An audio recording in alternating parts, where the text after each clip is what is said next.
I want to start this video by giving thanks to a young man who may be watching at some point, a young Muslim man who I've just spent the last 4 hours in fascinating conversation with. I'm excited about what he told me. Hey, guess what? We discussed spirits and life. From the Muslim point of view, he put forward to me, yes, there are spirits. And they occupy the night. In the day, it's us humans. When the nights set in, the spirit world takes over. And the spirit world is like our world. They have markets, he described to me. And occasionally, they take possession when they have information or if they're just being capricious. He described such possessions where these spirits could be questioned and they'd reply in a voice that the person was unable to speak in and inform that person. And he said he had experience of a spirit possessing someone and then informing the questioner of the death of their grandmother, and then duly came to pass. And this moment, as I say, I want to thank him.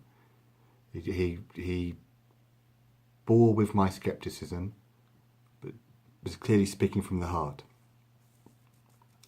He described genies, D-J-I-N-N-I, a name we've all heard, who occupy trees. And after hearing the story, you will never piss on a tree again, because that's what releases the spirit. He said you could initiate such an action by, and the story he related to me, how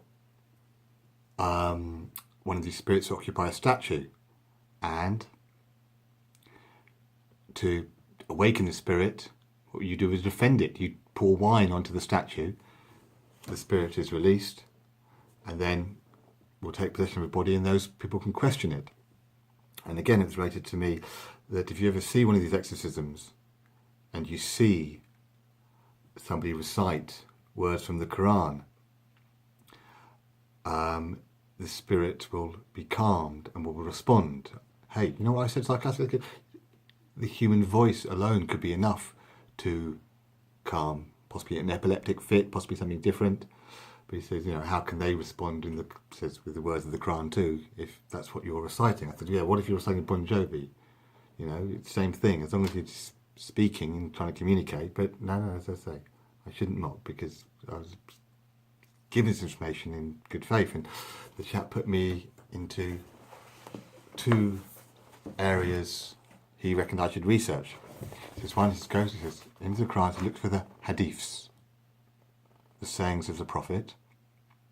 And Julie, I'm here with the Quran in front of me. Tell you what, it's very interesting when you read it. Believers, do not enter other people's houses until you've asked permission to do so and greeted those inside. That is best for you. Perhaps bear this in mind. If you find no one in, do not enter unless you have been given permission to do so. If you are told go away, then do so. That is more proper for you.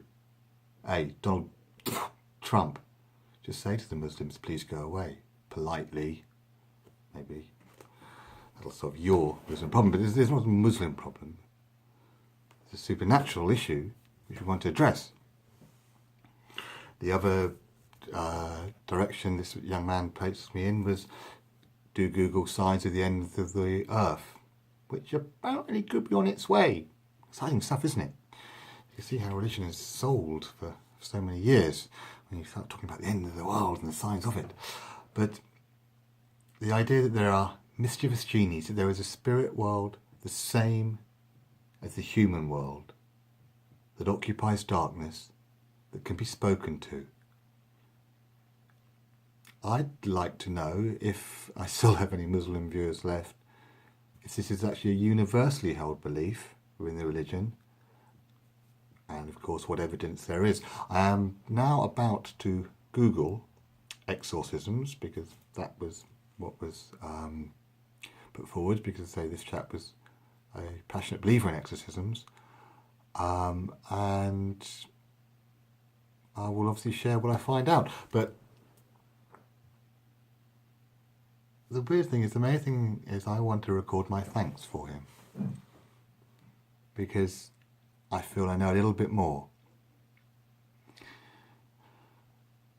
Are there genies? Is there a spirit world in conjunction with ours? Many people believe. Could they be right? Not convinced, but I recognise the passion with which others hold the belief. And I say, one more time to that young man, thank you for aiding me in my research.